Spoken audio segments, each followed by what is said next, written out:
Shri K V Sumesh 10 minute. Sir, ബഹുമാന്യനായ E Chandrasekharan അവതരിപ്പിച്ചിട്ടുള്ള നന്ദി പ്രമേയത്തെ പൂർണ്ണമായിട്ട് പിന്തുണയ്ക്കുന്നു. സർ, കേരളമെന്ന നമ്മുടെ നാടിൻ്റെ ഭാവി വികസനത്തിന് കൃത്യമായ ദിശാബോധം നൽകുന്ന പ്രഖ്യാപനങ്ങളാണ് നയപ്രസംഗത്തിൻ്റെ ഭാഗമായിട്ടുള്ളത്. സർ, നമ്മുടെ നാടിനെ തകർക്കാൻ, മഹിതമായ പാരമ്പര്യമുള്ള കേരളത്തെ തകർക്കാൻ ഒരു പത്മവ്യൂഹം ചമയ്ക്കുന്നുണ്ട്. സർ, അതിൽ നേതൃത്വം കൊടുക്കുന്നത് കേന്ദ്ര ഗവൺമെൻറ്റും നമ്മുടെ ഗവർണറും കേരളത്തിലെ UDF-ഉമാണ്. എന്തെങ്കിലും ആത്മാർത്ഥത ഉണ്ടായിരുന്നെങ്കിൽ ഇന്ന് കേരളത്തിലെ UDF ഈ പ്രസംഗത്തിൻ്റെ ഭാഗമായിട്ട് മാറി നിൽക്കാൻ പാടുണ്ടായിരുന്നു. സാർ, ഈ കൂട്ടുകെട്ടിൻ്റെ ഭാഗമാണ്. കേരളമെന്ന നമ്മുടെ നാടിനെ എല്ലാ അർത്ഥത്തിലും ദുർബലപ്പെടുത്താൻ കേന്ദ്ര ഗവൺമെൻറ്റും ഗവർണറും UDF-ഉം ചേർന്നിട്ടുള്ള ഒരു ശൃംഖലയാണ് സാർ ഈ കേരളത്തിൽ പ്രവർത്തിക്കുന്നത്. ഗവർണറുടെ പദവിയെ ഭരണഘടനാപരമായി നമ്മൾ ബഹുമാനിക്കുന്നുണ്ട്. 1974 ഷംസീർ സിംഗ് കേസിൽ സുപ്രീം കോടതിയുടെ 7-അംഗ ബെഞ്ചിൻ്റെ സുപ്രധാനമായ വിധിയുണ്ട്.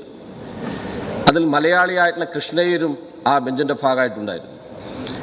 ഒരു എലക്ട് ചെയ്ത ജനാധിപത്യത്തിലെ ഗവൺമെൻറ്റാണ് സാർ ഏറ്റവും പ്രാമുഖ്യം. അതിനു മേലെയല്ല മിസ്റ്റർ ആരിഫ് മുഹമ്മദ് ഖാൻ എന്ന ഗവർണർ. ഏതാണ്ട് ജൂനിയർ മാൻഡ്രേക്ക് എന്ന സിനിമയിലെ ജഗതിയുടെ കഥാപാത്രത്തെയാണ് കേരളത്തിൽ ഇപ്പോൾ ഗവർണർ അനുസ്മരിക്കുന്നത്. ആരിഫ് മുഹമ്മദ് ഖാൻ കേരളത്തിലെ ചരിത്രം അറിയാത്തതുകൊണ്ടാണ്. സർ CP അയ്യരെ നാട് കടത്തിയ ജനാധിപത്യ പാരമ്പര്യമുള്ള നാട്ടിൽ ഇവിടെ കേരളത്തിലെ ഇടതുപക്ഷ ജനാധിപത്യ മുന്നണി ഗവൺമെന്റിനെയും ജനാധിപത്യത്തെയും തകർക്കാൻ BJP ഗവൺമെന്റിന്റെ അച്ചാരം വാങ്ങി വന്നാൽ ഈ ജനാധിപത്യ കേരളം അതിന് വഴങ്ങില്ല എന്ന് പ്രഖ്യാപിക്കുന്ന അത്യുജ്വലമായ ജനകീയ പ്രതിഷേധം ഈ കേരളത്തിലുണ്ടാവും. ആരെ BJPയും നരേന്ദ്രമോദിയും കാണിച്ചിട്ട് കേരളത്തെ ഭയപ്പെടുത്താന്നുള്ളതാ? ഈ കേരളത്തിലെ ഗവൺമെന്റ് സർ ഒരു ലോക്സഭാ ഇലക്ഷനിലേക്ക് പോവല്ലേ? UDF MP-മാർ 5 വർഷമായില്ലേ 18 പേര് പാർലമെന്റിൽ ഇരിക്കുന്നത്. കേരളത്തോട് ഇത്രമേൽ വൈര്യനിര്യാതന ബുദ്ധി കാണിക്കുന്ന ഘട്ടത്തിൽ കമ എന്നൊരക്ഷരം പറഞ്ഞു. നരേന്ദ്രമോദിയുടെ ഗവൺമെന്റ് കേരളത്തോട് ചെയ്യുന്ന കണ്ട ഇവിടെ ബഹുമാന്യരായിട്ടുള്ള അംഗങ്ങളെല്ലാം നേരത്തെ വിശദീകരിച്ചു. കേരളം എല്ലാ മേഖലയിലും നീതി ആയോഗിന്റെ തന്നെ കേന്ദ്ര ഗവൺമെന്റിന്റെ നീതി ആയോഗിന്റെ അടുത്തിടെ അവർ നടത്തിയിട്ടുള്ള വളരെ പ്രധാനപ്പെട്ട മൾട്ടി ഡയമെൻഷണൽ പോവർട്ടി ഇൻഡെക്സിൽ 0.55% കേരളം ദാരിദ്ര്യ നിർമ്മാർജ്ജനത്തിൽ ഇന്ത്യയിലെ ഏറ്റവും പ്രധാനപ്പെട്ട സ്റ്റേറ്റാണ്. ഇന്ത്യയിൽ അങ്ങനെ അഭിമാനിക്കാൻ പറ്റുന്ന വേറെ ഏത് സ്റ്റേറ്റാണ് ഉള്ളത്? കേരളം എല്ലാ മേഖലയിലും ഇടതുപക്ഷ ജനാധിപത്യ മുന്നണിയുടെ ഗവൺമെന്റിന്റെ ഭരണകാലത്ത് എല്ലാ രംഗത്തും ആധുനികമായ വികസന കാഴ്ചപ്പാടിനെ ഏറ്റവും സമർത്ഥമായിട്ട് മുന്നോട്ട് പോയില്ലേ? ഈ ലോക്സഭാ ഇലക്ഷന്റെ ഭാഗമായിട്ട് മുന്നോട്ട് പോകുമ്പോൾ കേരളത്തിൽ നിന്ന് ജയിച്ചു പോയ 18 UDF MP-മാർ അവർ കേരളത്തിന് വേണ്ടി പാർലമെന്റ് സ്വീകരിച്ച സമീപനം എന്താ? കേരള വിരുദ്ധ രാഷ്ട്രീയമാണ്, കേരളത്തെ അപമാനിക്കലാണ്, കേരളത്തിന്റെ വികസനത്തെ തടയലാണ്. കേരയിൽ പദ്ധതി കേരളത്തിന് അനുവദിക്കാൻ പാടില്ല എന്ന് പാർലമെന്റിൽ പറയുന്ന ഒരു UDF MP-യെ നമ്മൾ കണ്ടില്ലേ? നിങ്ങൾ ആരുടെ കൂടെയാ? ആരുടെ താല്പര്യം സംരക്ഷിക്കുന്നത്? ഈ നാടിൽ ജനിച്ച്, ഈ നാട്ടിൽ വളർന്ന്, ഈ നാട്ടിൽ രാഷ്ട്രീയ പ്രവർത്തനം നടത്തി, ഈ നാട്ടുകാരുടെ വോട്ട് വാങ്ങി പാർലമെന്റ് പോയിട്ട് കേരളത്തിന് കൊടുക്കണ്ട എന്ന് പറയുന്നത് ഏത് മര്യാദയാണ് സർ? എന്തൊരു രീതിയാണിത്? കഞ്ചിക്കോട് കോച്ച് ഫാക്ടറി എത്ര കാലമായി തന്നോ? എയിംസ് മോഡൽ മാതൃകയുള്ള ആശുപത്രി ഈ കേരളത്തിന് തന്നോ? ഇവിടെ എന്തോ മഹാവികസനം നടന്നു എന്നാണ് മോഡിയും കൂട്ടരും പറയുന്നത്. എന്താണ് സാർ കേരളത്തിൽ കഴിഞ്ഞ 10 വർഷത്തെ അനുഭവം എടുത്താൽ ഈ കേരളത്തിൽ നൽകിയിട്ടുള്ള വികസനം എന്താ? BJP-കാർ പറയട്ടെ, നമുക്ക് ജനസംഖ്യാ അനുപാതത്തിൽ തരേണ്ട നികുതി പോലും തന്നിട്ടില്ല. BJP-കാർക്ക് കേരളത്തിലെ ജനങ്ങളുടെ വോട്ട് വേണം, കേരളത്തിലെ ആളുകളെല്ലാം വോട്ട് ചെയ്യണം. നരേന്ദ്രമോദി ഇന്ത്യയുടെ പ്രധാനമന്ത്രി 2 തവണ കേരളത്തിൽ വന്നു, കേന്ദ്രമന്ത്രിമാർ വന്നുകൊണ്ടിരിക്കുന്നുണ്ട്. കേരളത്തിലെ ജനങ്ങൾ വോട്ട് ചെയ്യണം എന്ന് അഭ്യർത്ഥിക്കുന്നു. സർ, 57 മുതൽ ആരംഭിക്കുന്ന കേരളത്തിന്റെ ജനാധിപത്യ പാരമ്പര്യത്തിൽ നാട്ടിൽ നിലനിൽക്കുന്ന ഒരു സാമാന്യ മര്യാദ ഉണ്ട്. ആ മര്യാദ ഏത് പാർട്ടിയാണെങ്കിലും നാടിൻ്റെ ഒരു പൊതു പ്രശ്നം വന്നാൽ ആ പ്രശ്നത്തിൽ എല്ലാവരും യോജിച്ചു നിന്ന് അതിനുവേണ്ടി പ്രവർത്തിക്കുക എന്നതാണ് മര്യാദ.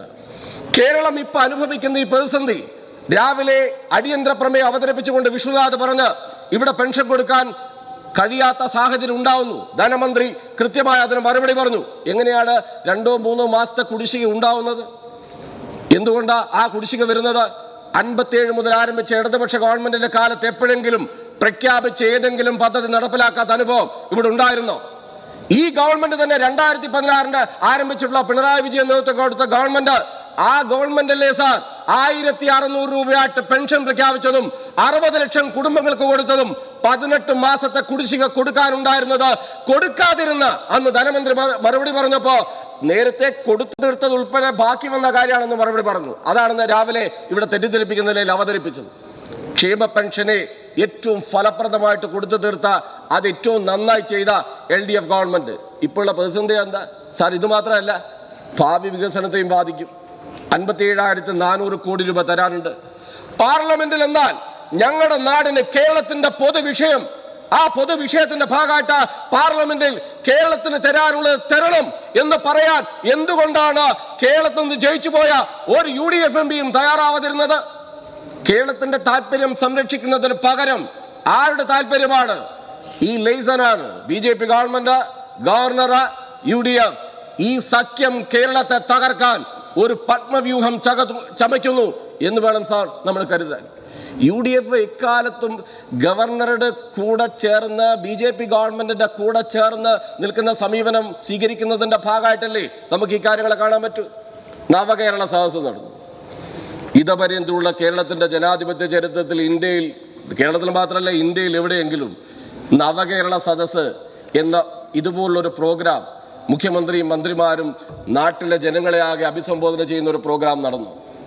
ജനാധിപത്യത്തിന്റെ ഉൾക്കരത്ത് എന്ന് പറയുന്നത് ജനങ്ങളുമായിട്ട്, ജനങ്ങളാണ് രാജാക്കന്മാർ, ആ ജനങ്ങളുമായിട്ടുള്ള സംവാദമാണ് സാർ. ഈ കേരളം മഞ്ചേശ്വരത്ത് നിന്ന് ആരംഭിച്ച് തിരുവനന്തപുരത്ത് അത് സമാപിക്കുമ്പോ കേരളത്തിൽ അഭൂതപൂർവമായ ജനമുന്നേറ്റുണ്ടായില്ലേ? സ്ഥലജല വിഭ്രാന്തി ഉണ്ടായി.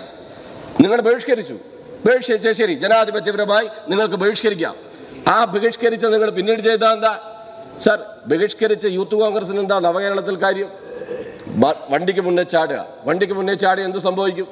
മുഖ്യമന്ത്രിയെ ഷൂസ് എറിയുക, മുഖ്യമന്ത്രിയുടെ പോകുന്ന വാഹനത്തിന് നേരെ ഷൂസ് എറിയാൻ ശ്രമിക്കുക. സാർ, നവകേരളം എന്ന ആധുനിക കേരളം, പുതിയ തലമുറ, വികസന പ്രശ്നങ്ങൾ, നമ്മുടെ കേരളം ഇനിയും ഒരുപാട് മുന്നോട്ട് പോകണം. നേരത്തെ മെമ്പർമാർ പറഞ്ഞു, പുതിയ കേരളം പുതിയ പ്രശ്നങ്ങളെ അഭിമുഖീകരിക്കുന്നു. ഒരു റെസിഡൻഷ്യൽ ഏരിയ ആയിട്ട് കേരളം മാറുന്നു. ജീവിത ചുറ്റുപാടിൽ, അതിന്റെ വളർച്ചയിൽ, ആധുനിക സയൻസ് ആൻഡ് ടെക്നോളജിയുടെ ഭാഗമായി നമുക്ക് ഒരുപാട് മുന്നോട്ട് പോകണം. ഭാവി കേരളം എങ്ങനെ എന്ന് ചർച്ച ചെയ്യുമ്പോൾ ഞങ്ങൾക്ക് വ്യത്യസ്ത അഭിപ്രായമുണ്ടെന്ന് പറയാം. പക്ഷെ ഞങ്ങൾക്ക് വ്യത്യസ്ത അഭിപ്രായമുണ്ടെന്ന് പറഞ്ഞ ബദൽ വികസന കാഴ്ചപ്പാട് അവതരിപ്പിക്കാം. ബഹിഷ്കരിച്ചവർ എന്തിനാണ് നവകേരള സദസ്സ് അലങ്കോലമാക്കാൻ ഗുണ്ടകളെ ഇറക്കി, തെമ്മാടികളെ ഇറക്കി ആ നവകേരള സദസ്സിനെ മോശമാക്കാൻ ശ്രമിച്ചത്? അതിന്റെ ഭാഗമായിട്ട് വലിയ സമരം നേരത്തെ ഇവിടെ കുഞ്ഞമ്മൂട്ടി മാഷ് പറഞ്ഞു. രാഷ്ട്രീയ കേരളത്തിന്റെ ചരിത്രത്തിൽ എപ്പോഴെങ്കിലും എവിടെയെങ്കിലും ഒരു പ്രതിപക്ഷ നേതാവ് അടിക്കും, അതിശക്തമായിട്ട് അടിക്കും, ഏറ്റവും ശക്തമായിട്ട് അടിക്കും. അക്രമത്തിന് പ്രേരണ നൽകുന്ന നിരുത്തരവാദപരമായ സമീപനം സ്വീകരിച്ചത് കേരളത്തിന്റെ പ്രതിപക്ഷ നേതാവല്ലേ? ഇത് കേരളത്തിന് മാറാനുള്ള കാര്യമാണോ? ഇത് കേരളത്തിൽ ഇതുവരെ സംഭവിച്ചിട്ടുള്ള കാര്യമാണോ? സാർ, നവകേരള സദസ് എന്നത് കേരളത്തിലെ ജനങ്ങൾ കക്ഷി രാഷ്ട്രീയത്തിന് അതീതമായി സ്വീകരിച്ച ഏറ്റവും വലിയ ജനകീയ പ്രോഗ്രാമായിട്ട് മാറി. സാർ, അതുകൊണ്ട് ഒരു സംശയവും വിചാരിക്കേണ്ട. UDFും BJPയും ഗവർണറും ചേർന്ന് നടത്തുന്ന ഈ കേരള വിരുദ്ധ നീക്കമല്ലേ, ആ കേരള വിരുദ്ധ നീക്കം കേരളത്തിൽ വിലപ്പോവാകുന്നില്ല. എല്ലാ അർത്ഥത്തിലും കേരളത്തിലെ ജനങ്ങളുടെ വികാരം ഏറ്റുവാങ്ങിക്കൊണ്ടാണ് ഈ ഗവൺമെന്റ് മുന്നോട്ട് പോകുന്നത്. മുഖ്യമന്ത്രിയെ ടാർഗറ്റ് ചെയ്യാണ്, മുഖ്യമന്ത്രിയെ ലക്ഷ്യം വയ്ക്കുകയാണ്, അതിന് കരമായുള്ള അപസർപ്പ കഥകളെ വെല്ലുന്ന കഥകൾ അവതരിപ്പിക്കുകയാണ്. സാർ, KPCCയുടെ പ്രസിഡന്റ് അമേരിക്കയിൽ പോയി ചികിത്സിച്ചല്ലോ. ഞങ്ങൾ അതിനെതിരല്ല, നല്ലതാണ്. മുഖ്യമന്ത്രി പോയപ്പോൾ വലിയൊരു കത്ത് എഴുതിയല്ലോ. ഇതാ നിങ്ങളും ഞങ്ങളും തമ്മിലുള്ള വ്യത്യാസം. നിങ്ങളും ഞങ്ങൾ ഒരുപോലല്ല. മോഡി എന്നിവിടെ പറയുന്നു, മോഡി ആണ് ഗ്യാരണ്ടി, അത് ഫേക്ക് ഗ്യാരണ്ടിയാണ്. കേരളത്തിലെ ജനങ്ങൾ ഒന്നടങ്കം പറയും സാർ, ഈ കേരളം 57 മുതൽ ഇടതുപക്ഷം ഭരിച്ച് ഇപ്പോഴും തുടരുന്ന ഇടതുപക്ഷ ഭരണം, ആ ഇടതുപക്ഷ സാമ്പത്തിക നയങ്ങളാണ് കേരളത്തിന്റെ ഗ്യാരണ്ടി. പിണറായി വിജയനാണ് കേരളത്തിന്റെ ഗ്യാരണ്ടി, മോഡി അല്ല ഗ്യാരണ്ടി എന്ന് കേരളത്തിലെ ജനങ്ങൾ പറയും. അവർക്ക് വിശ്വാസ്യതയുണ്ട്. മോഡി ഒന്നും കേരളത്തിൽ തന്നിട്ടില്ല. അർഹതപ്പെട്ട നികുതി പോലും തന്നിട്ടില്ല, അർഹതപ്പെട്ട കോച്ച് ഫാക്ടറി തന്നിട്ടില്ല, അർഹതപ്പെട്ട എയിംസിന്റെ യൂണിറ്റ് തന്നിട്ടില്ല. കേരളത്തിൽ പ്രത്യേകമായ ഒരു പദ്ധതിയും പ്രഖ്യാപിച്ചിട്ടില്ല. വർഗീയതയും കലാപവും ഈ നാട്ടിൽ ഉണ്ടാക്കി ജനങ്ങളെ ഭിന്നിപ്പിക്കുന്ന, മതസ്ഥാപനങ്ങളെ തകർക്കുന്ന അപകടകരമായ ആ ഗ്യാരണ്ടി കേരളത്തിൽ വേണ്ട സാർ എന്ന് സൂചിപ്പിച്ചുകൊണ്ട് ഈ പ്രമേയത്തെ പിന്തുണച്ച് ഞാൻ അവസാനിപ്പിക്കും.